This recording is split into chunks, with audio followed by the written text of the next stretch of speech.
The alarm bells screamed through the corridors of Imperial Station Omega-7, their shrill cry cutting through the usual hum of daily operations. Technical Officer Mira dropped her coffee mug as emergency lights bathed the command center in angry red. Around her, dozens of uniformed personnel rushed to their stations, fingers flying across control panels as data streams flooded their screens. "What's the situation?" demanded Station Commander Blake, bursting through the main doors, still fastening his uniform jacket. His gray hair was disheveled from sleep, but his eyes were sharp and alert. "Sir, we have a massive contact dropping out of hyperspace," reported Scanner Specialist Ford, his voice tight with disbelief. "Distance approximately 50,000 kilometers and closing slowly." Blake strode to the main tactical display, where a three-dimensional map of local space showed the familiar dots of Imperial patrol ships, cargo vessels, and the station itself. But dominating the center of the screen was something else entirely. A contact so large it distorted the scale of everything around it. "Size estimates?" Blake asked, though part of him didn't want to know the answer. 4.7 kilometers in length, sir. Mass readings are..." Ford paused, double-checking his instruments. "Mass readings indicate it's built like a solid metal asteroid. I've never seen anything like it." The station shuddered slightly as gravitational sensors detected the massive object's approach. Through the reinforced windows of the command center, they could see it now, a dark shape against the stars that seemed to swallow light itself. Where Imperial ships were built, with graceful curves and polished surfaces that reflected their technological superiority, this vessel was a monument to brutal functionality. "It looks like someone took a mountain and stuck engines on it," whispered Communications Officer Lane, her usual professional composure cracking. The ship continued, its approach with mechanical precision, rotating slowly to reveal weapon systems that covered every visible surface. Gun turrets the size of buildings tracked across space, their movements synchronized with inhuman accuracy. Launch bays opened along the hull like wounds in metal flesh, revealing the dark shapes of smaller craft within. "Any response to our standard identification requests?" Blake asked, though he suspected he already knew the answer. "Nothing, sir. They're scanning us, though. Very detailed scans. Our defensive systems are holding, but barely. Whatever technology they're using, it's cutting through our security protocols like they don't exist." Blake activated the station's emergency communication system, sending urgent messages to Imperial Command. This was beyond anything in their first contact protocols. The Empire had encountered many alien species over the centuries, some friendly, some hostile, but all comprehensible within the framework of galactic civilization. This was different. This was something that operated by completely different rules. "Sir?" Ford's voice cracked with tension. "Multiple launch signatures from the contact. They're deploying fighter craft." The tactical display erupted with new contacts as hundreds of small vessels poured from hidden bays along the massive ship's hull. But as sensor data refined their readings, it became clear these weren't ordinary fighters. They moved with impossible precision, executing maneuvers that would have killed any organic pilot instantly.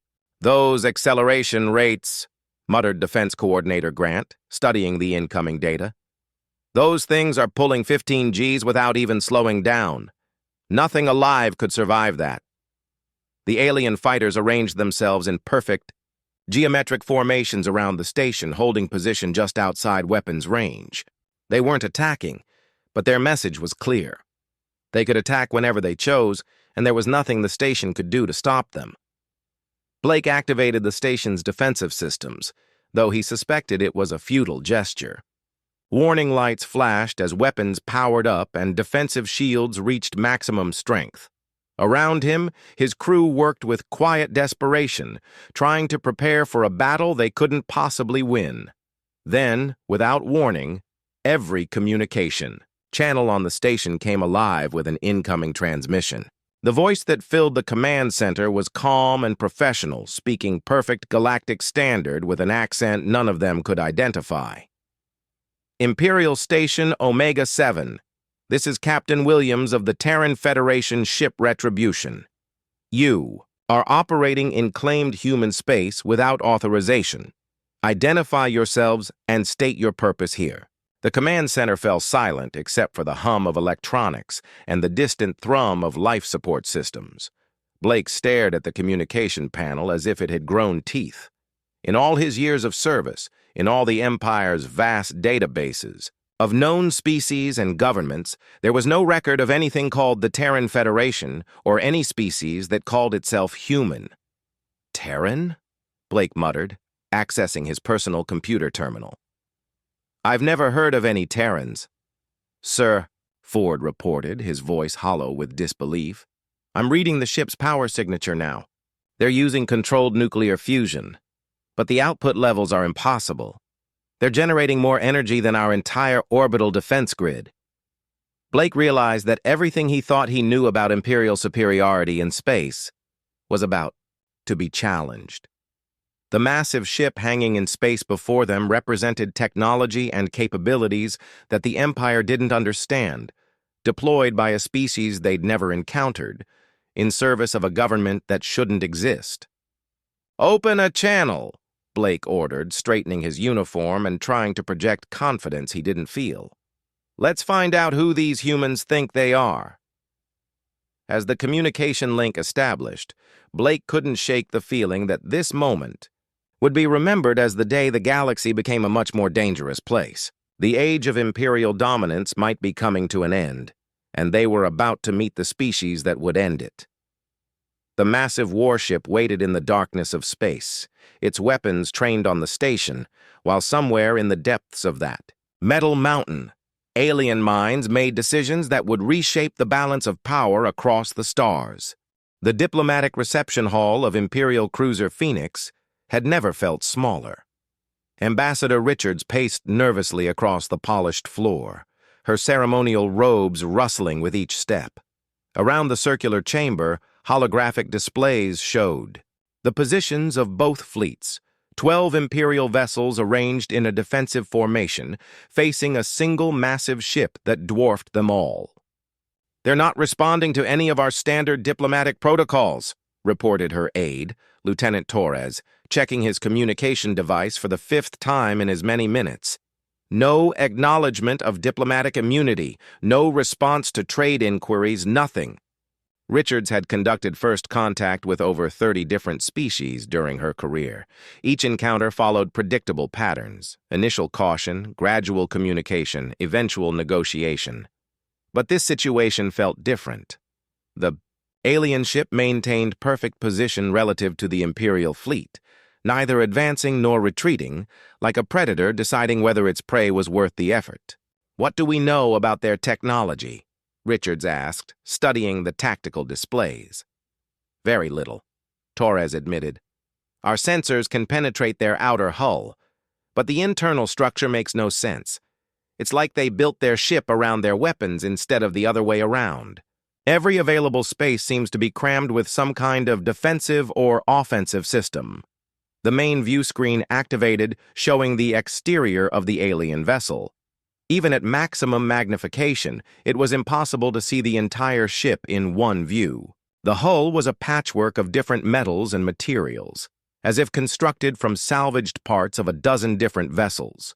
Weapon turrets rotated slowly along its length, tracking the Imperial ships with mechanical precision. "It's not beautiful," Richards observed. "Imperial ships are designed to inspire awe and demonstrate our cultural superiority. This thing looks like it was built in a scrapyard." "Maybe that's the point," Torres suggested. "Maybe they're not interested in looking impressive. Maybe they're only interested in being effective." Before Richards could respond, the ship's communication system activated. Captain Morgan appeared on a secondary screen, his expression grim. "Ambassador, they're finally responding to our hails. They want to speak with our senior diplomatic representative." "Put them through to the main screen," Richards ordered, taking her position at the center of the chamber. She activated her translation protocols and adjusted her formal diplomatic posture. First impressions would be crucial.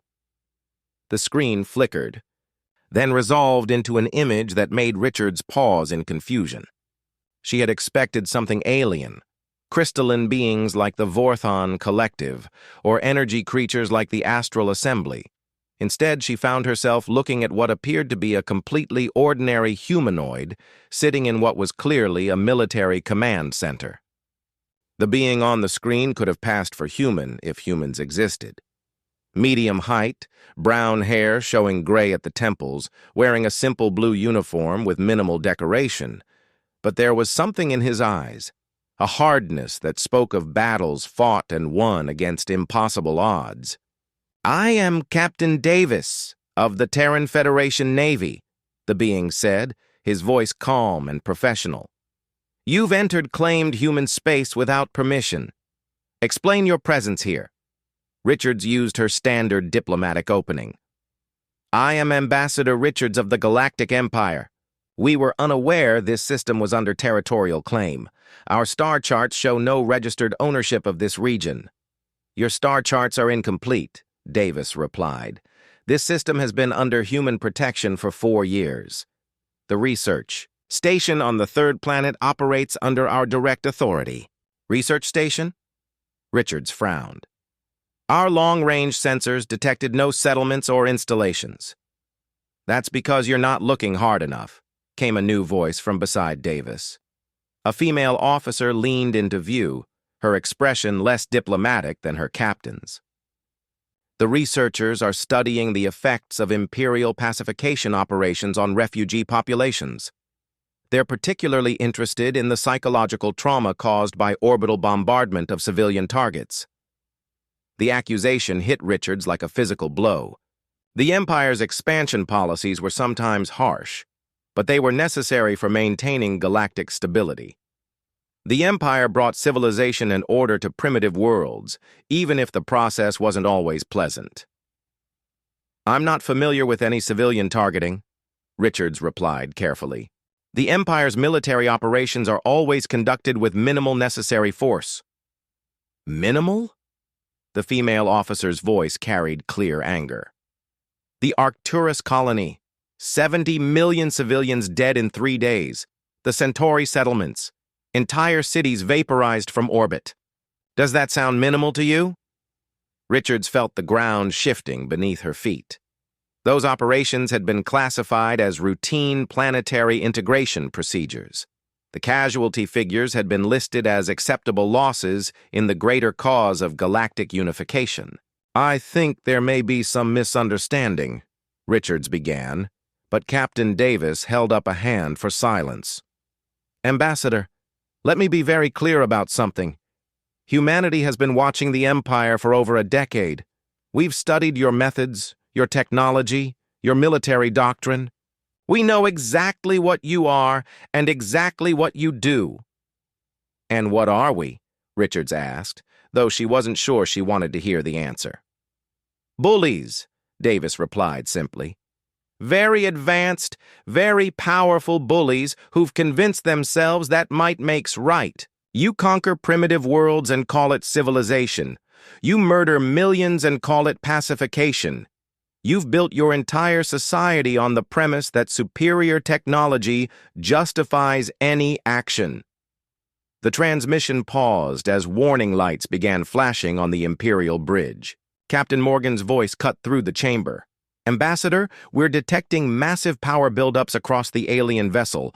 All weapon systems are coming online simultaneously."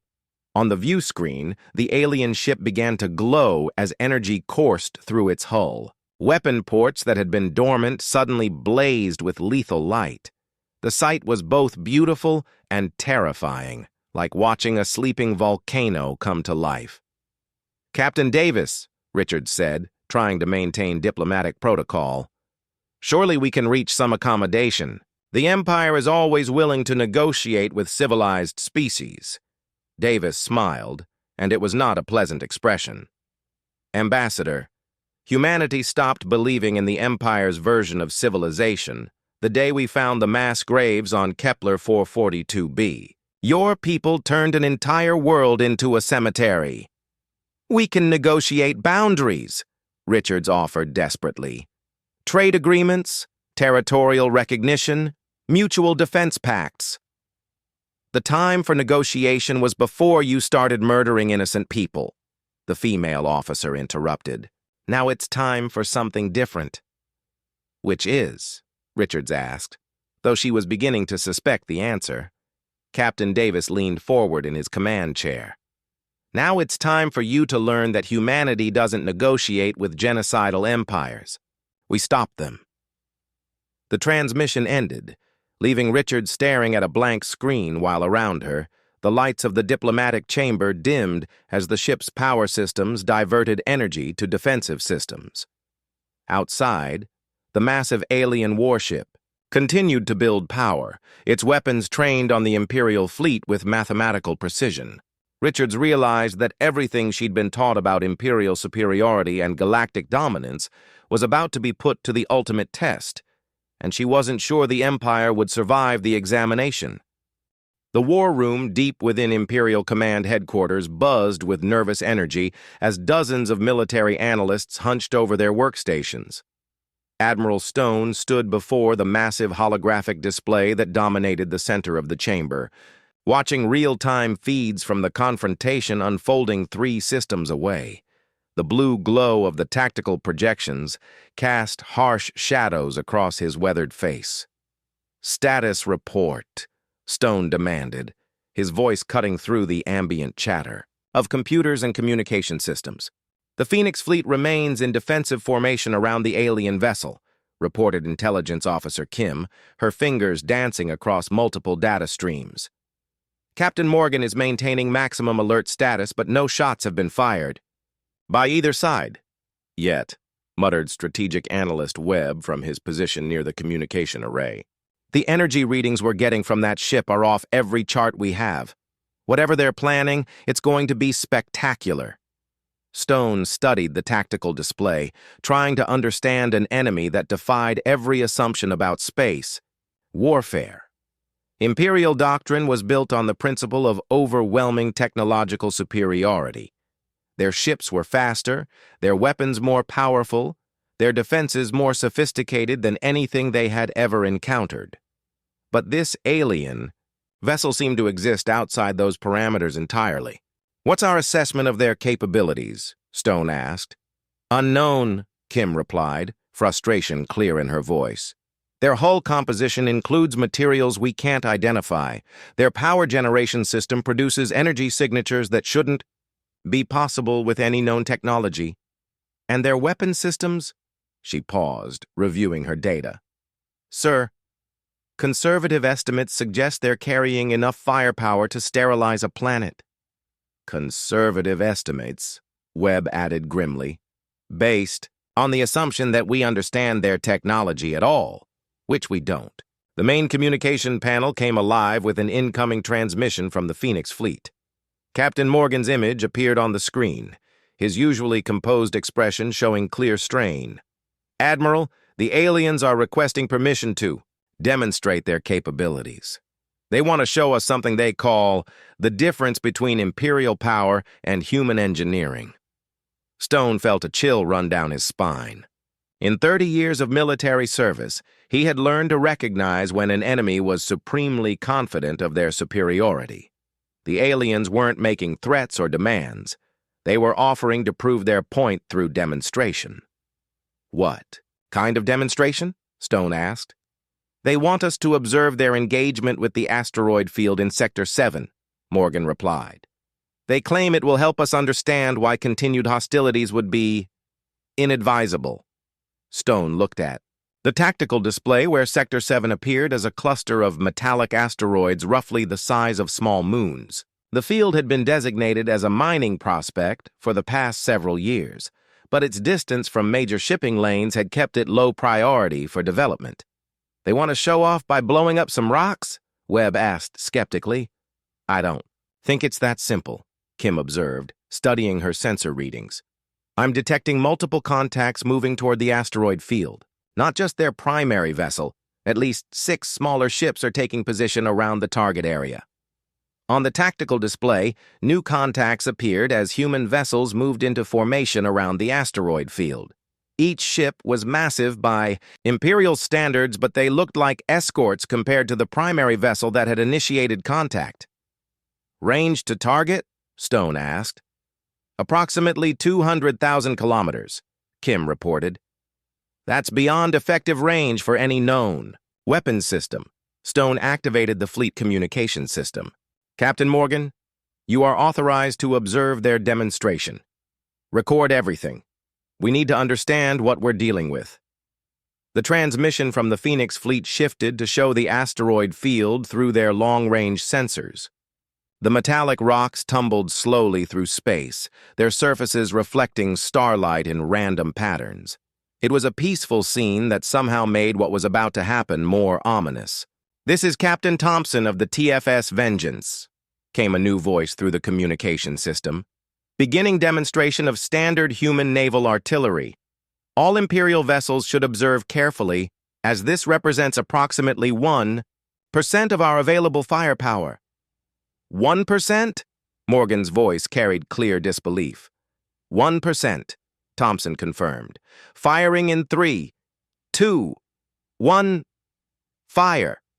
The human ships flickered once, just a brief flash of light along their hulls.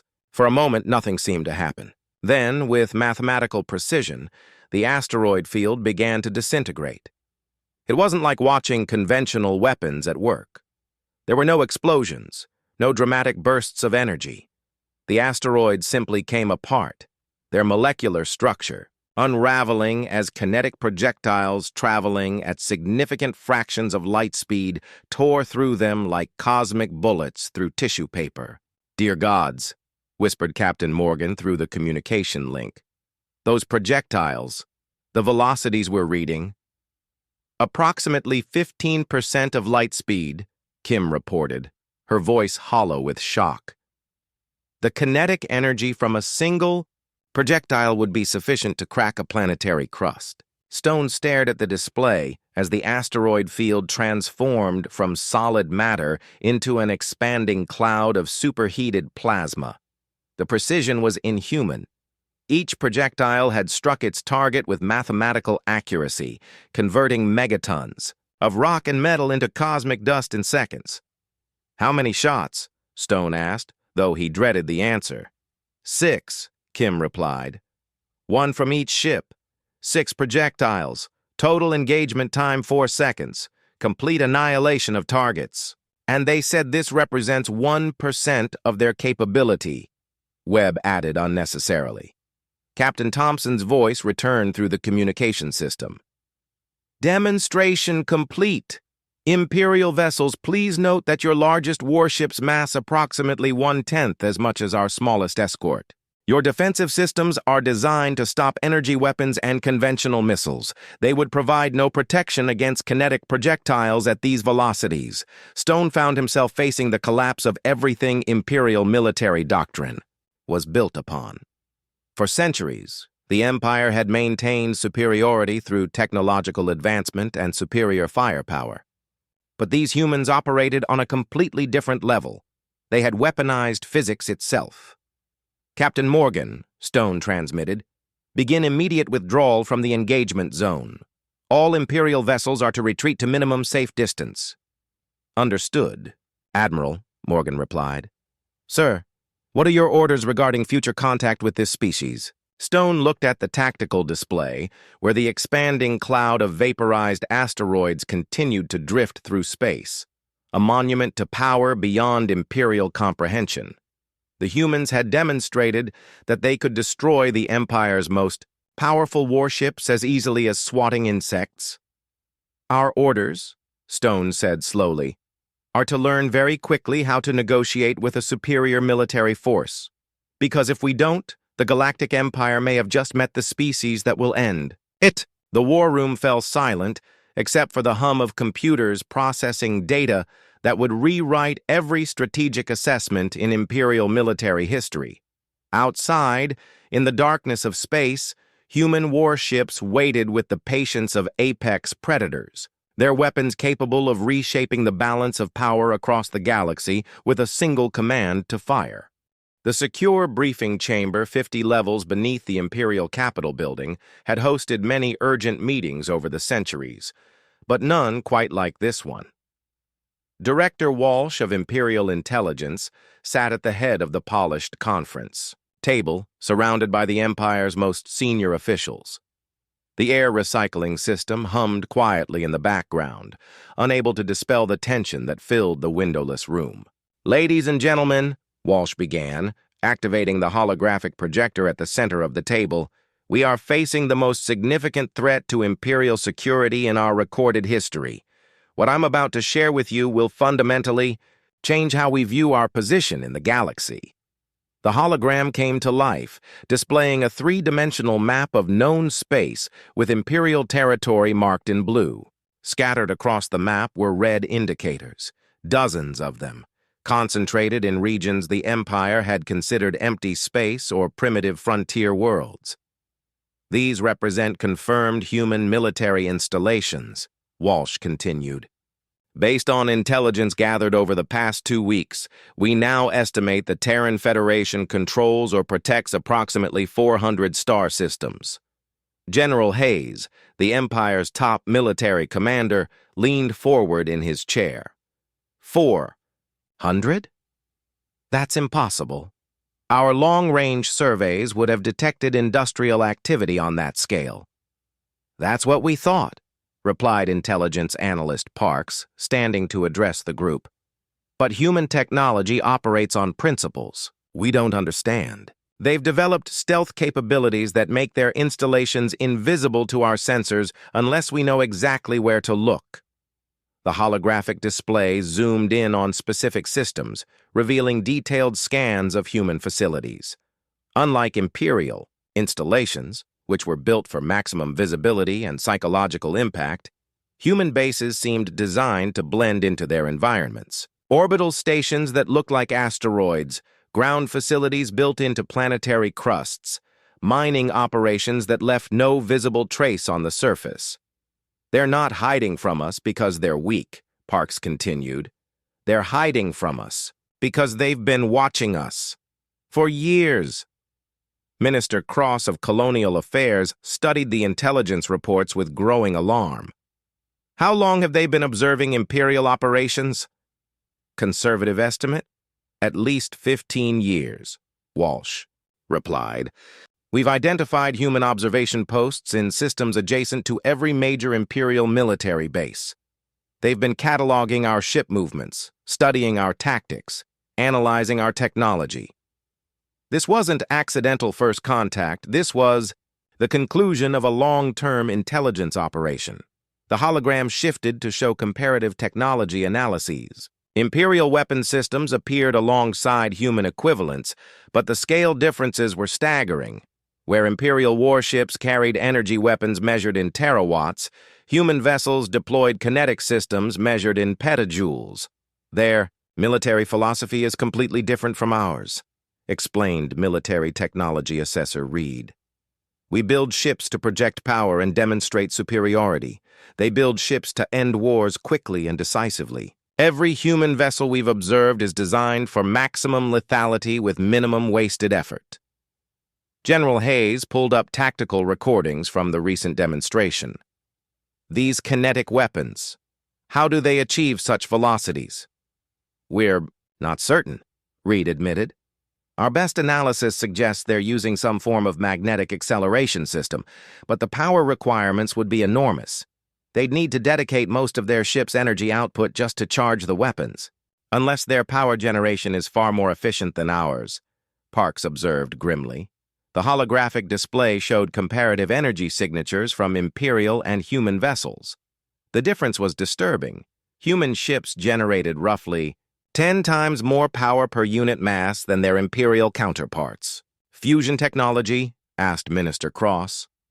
"Advanced fusion, yes, but coupled with systems we can't identify," Reed replied. "They're achieving energy densities that should be impossible with known physics." Director Walsh called up another display, this one showing intercepted human communications. "We've been monitoring their communication networks where possible. Their language patterns suggest a highly militarized society with extensive combat experience. Combat experience against whom? General Hayes asked. Each other, Walsh replied. From what we've been able to determine, human civilization spent several centuries in a state of continuous warfare. They didn't develop their military technology to fight aliens. They developed it to fight other humans, and humans, apparently, are very good at killing things. The implications settled over the room like a dark cloud. The Empire had achieved dominance by being more technologically advanced than any species they encountered. But humans had achieved their advancement by fighting opponents who were just as technologically sophisticated as themselves. What about their industrial capacity? Asked Economic Advisor Chen. Staggering, Parks replied, calling up production statistics. Conservative estimates suggest they can build warships at a rate approximately 50 times faster than Imperial shipyards, and their ships are larger, more heavily armed, and more advanced than ours. How is that possible? Automated manufacturing, Reed explained. Human industrial systems appear to be almost entirely automated. They can convert raw materials into finished warships with minimal organic oversight. While we're building ships, by hand, using traditional methods, they're essentially printing them. General Hayes stood and walked to the holographic display, studying the tactical assessments. What about their numbers? How many ships do they have? Unknown, Walsh admitted. But based on industrial capacity and the distribution of their installations, we estimate they could field a fleet of several thousand capital ships within a year of full mobilization.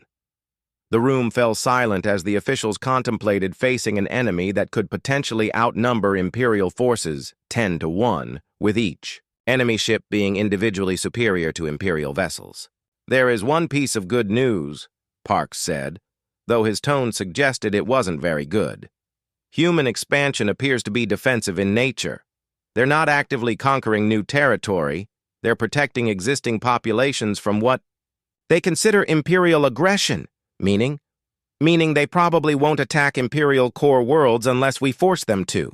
They seem more interested in preventing Imperial expansion than in destroying the Empire outright. Director Walsh deactivated the holographic display and looked around the table at the assembled officials. Ladies and gentlemen, the age of Imperial expansion is over. The question now is whether the age of Imperial existence continues.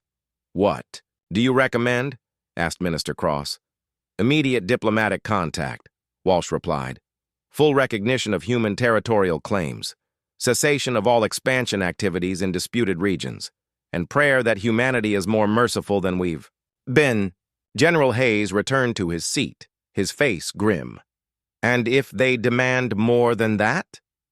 Then we give them whatever they want, Walsh replied simply.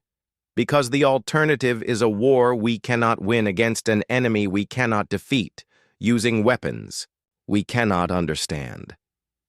As the meeting broke up, the officials filed out in subdued silence. The empire that had ruled the galaxy for 8 centuries was about to learn the hard lesson that every dominant power eventually faces.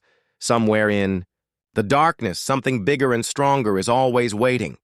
The massive observation lounge aboard the neutral space station Haven offered a perfect view of the most significant diplomatic gathering in galactic history.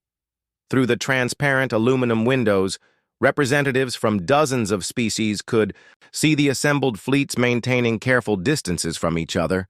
Imperial vessels in their traditional formation, human warships in practical clusters, and ships from minor powers scattered throughout the system like nervous observers at a cosmic negotiation.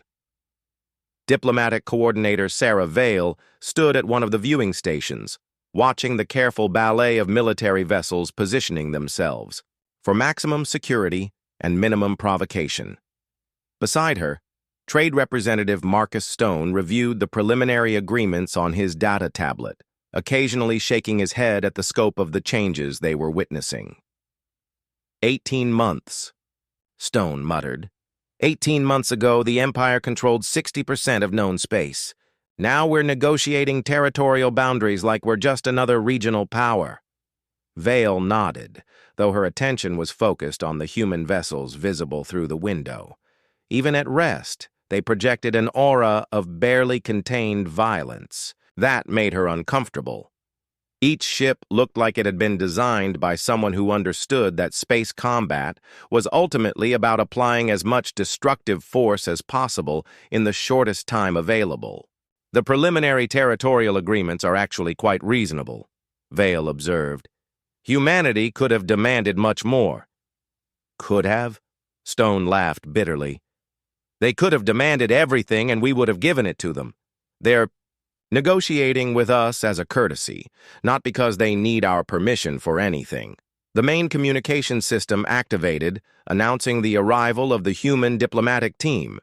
Through the station's corridors came Admiral Williams, now serving, as humanity's chief negotiator, accompanied by a small group of advisors and security personnel. Unlike Imperial diplomatic missions, which traveled with extensive entourages and ceremonial guards, the human delegation was small, practical, and focused entirely on achieving specific objectives. Admiral Williams, Vale greeted him as the human party entered the observation lounge. Thank you for agreeing to these discussions. Coordinator Vale, Williams replied with a slight nod. Before we begin formal negotiations, I want to be very clear about humanity's position. We're not here to bargain or compromise. We're here to inform you of decisions we've already made and to minimize the disruption to existing civilian populations. Stone bristled at the casual dismissal of imperial sovereignty. Admiral, the Empire has legitimate claims to territories we've held for centuries. Had, Williams corrected mildly. Past tense. As of last week, human peacekeeping forces have assumed protective custody of 17 Imperial client worlds that requested our assistance in gaining independence. Client worlds don't have the right to request independence, Stone protested. Imperial law is clear on this matter. Imperial law is irrelevant, replied Captain Foster, Williams' military advisor. Human law recognizes the right of self-determination for all sentient species. Imperial law recognizes the right of conquest for technologically superior powers. Our laws disagreed, so we settled the matter through practical application of superior firepower. Vale intervened before the discussion could escalate. Perhaps we could review the specific territorial adjustments? Williams activated a holographic projector, displaying a three-dimensional map of local space. The familiar blue zones marking Imperial territory had shrunk dramatically, replaced by green areas indicating human protection and yellow buffer zones where no military activities would be permitted by either side. These are the new boundaries, Williams announced. Imperial forces will withdraw from all systems marked in green within 60 standard days. Yellow zones will remain demilitarized with enforcement provided by human patrol fleets. And if the Empire refuses to accept these boundaries? Stone asked. Williams looked at him with the expression of someone explaining something obvious to a child. Representative Stone, the Empire lost the right to refuse anything the day you decided to test human military capabilities. Your fleets withdrew from our space not because you chose to, but because remaining would have resulted in their complete destruction. Through the observation windows, they could see Imperial and human vessels maintaining their careful distances. The size difference was striking. Even the smallest human warships dwarfed their Imperial counterparts, while the largest human vessels looked more like mobile space stations than traditional warships. The economic provisions are actually quite generous, Vale noted, reading through the trade agreements. Humanity is offering technological assistance for medical research, agricultural development, and civilian infrastructure. We're not interested in conquering the Empire, Williams explained. We're interested in preventing the Empire from conquering anyone else. Helping you develop peaceful technologies serves that purpose. And military technology? Stone asked. Hopefully. Military technology sharing is completely off the table, Foster replied firmly. Humanity has seen what the Empire does with superior weapons. We have no intention of providing you with tools for more efficient oppression. Vale studied the territorial maps, noting the strategic implications. These buffer zones effectively prevent Imperial expansion in several directions. That's the point, Williams confirmed. Imperial expansion ends now. Permanently, any attempt to conquer new territory will be met with immediate human intervention. You're talking about fundamentally changing the nature of galactic civilization, Stone protested. The Empire has provided stability and order for 8 centuries. The Empire has provided Imperial stability and Imperial order, Williams corrected. For everyone else, it's provided conquest, exploitation, and systematic oppression. Humanity offers a different model, which is protection for those who cannot protect themselves, guarantee of self-determination for developing species, prevention of large-scale military aggression by any power, including ourselves. Vale looked out at the assembled fleets, representing the new balance of power in the galaxy. How do we know humanity won't simply replace Imperial dominance with human dominance? Williams smiled, and for once it was a genuinely pleasant expression. Because we've been down that road before, Coordinator Vale. Human history is filled with examples of what happens when one group gains too much power over others. We learned eventually that sustainable peace requires balance, not dominance. And if other species develop military capabilities comparable to humanity's, then we'll negotiate with them the same way we're negotiating with you now, Foster replied, from a position of mutual respect rather than assumed superiority. Stone activated his communication device to transmit the preliminary agreements back to Imperial Command.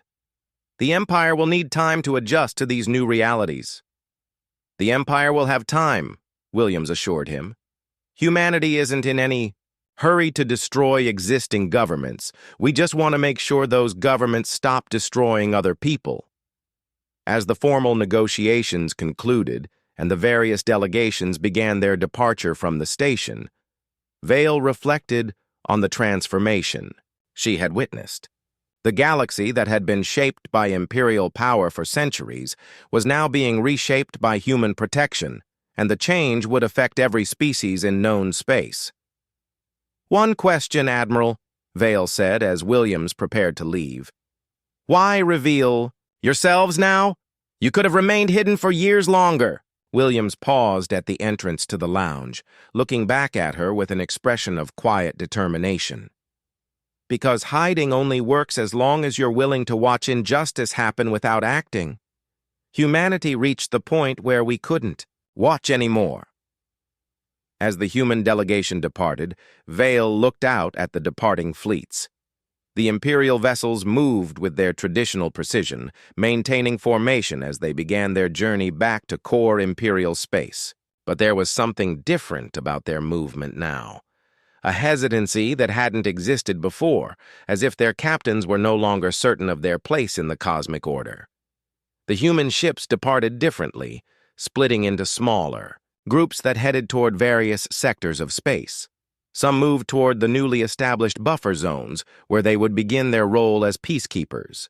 Others headed toward the outer rim, where human intelligence had identified developing civilizations that might need protection from aggressive neighbors. It's really over, isn't it? Stone asked, joining Vale at the observation window. 800 years of Imperial expansion, ended by a species we didn't even know existed. Vale nodded slowly. The question now is what happens next. Will humanity be satisfied with their current territories, or will they continue expanding their sphere of influence? Through the station's communication systems, they could hear reports from across the galaxy. On former Imperial client worlds, populations were celebrating their newfound independence. In neutral systems, governments were quietly sending diplomatic feelers toward the Terran Federation, hoping to secure protection against future aggression. Even within Imperial core space, there were reports of unrest as citizens questioned whether the Empire's military strength was as absolute as they had been taught. The humans are smart, Stone observed. They're not trying to rule directly. They're just making it impossible for anyone else to rule through force. Is that better? Or worse than Imperial rule? Vale wondered aloud. Before Stone could answer, the station's long-range sensors detected new arrivals at the edge of the system. 3 vessels of unknown design were approaching, broadcasting identification signals that marked them as representatives of the Outer Rim Alliance, a loose confederation of species that had managed to avoid Imperial conquest through isolation and careful diplomacy. Looks like word is spreading quickly, Stone noted. Everyone wants to see how this new balance of power affects them. The communication system activated again, this time carrying a message from Admiral Williams aboard his flagship. All diplomatic representatives remaining at Haven Station. Please be advised that humanity extends an open invitation to any species interested in joining a mutual protection agreement. We are prepared to guarantee the territorial integrity and political independence of any civilization willing to forswear aggressive expansion against their neighbors. Vale and Stone exchanged glances. This was the offer that would reshape galactic politics, protection from the strongest military force in known space, in exchange for agreeing to live peacefully with neighboring species. They're offering to be the galaxy's police force, Stone realized. Not rulers, not conquerors, just enforcers of a set of basic rules about how civilizations interact with each other. And the primary rule seems to be, don't conquer people who don't want to be conquered, Vale added. Over the following hours, as news of the diplomatic agreement spread throughout the galaxy, the response was overwhelming. Representatives from dozens of species requested immediate meetings with human diplomats. Former Imperial colonies announced their intention to seek human protection. Even some Imperial core worlds began quietly inquiring about the possibility of negotiating separate arrangements with the Terran Federation. Vale received a priority communication from Imperial Command, ordering her to return immediately for emergency consultations.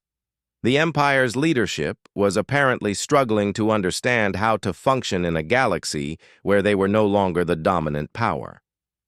"What will you tell them?" Stone asked as Vale prepared for departure. "The truth," she replied, "that the age of conquest is over and the age of cooperation has begun. Whether the Empire adapts to that reality or becomes irrelevant is up to us." As Vale's transport departed from Haven Station, she looked back at the site where galactic history had been rewritten. The station itself was already being expanded to accommodate the influx of diplomatic missions, transformed from a simple neutral meeting point into the de facto capital of a new galactic order. Behind her, human warships continued their patient patrol of space, their weapons silent but ready, their presence a constant reminder that the strong could no longer prey upon the weak without consequence. The galaxy had found its protector, and that protector had no interest in ruling, only in ensuring that no one else could rule through force.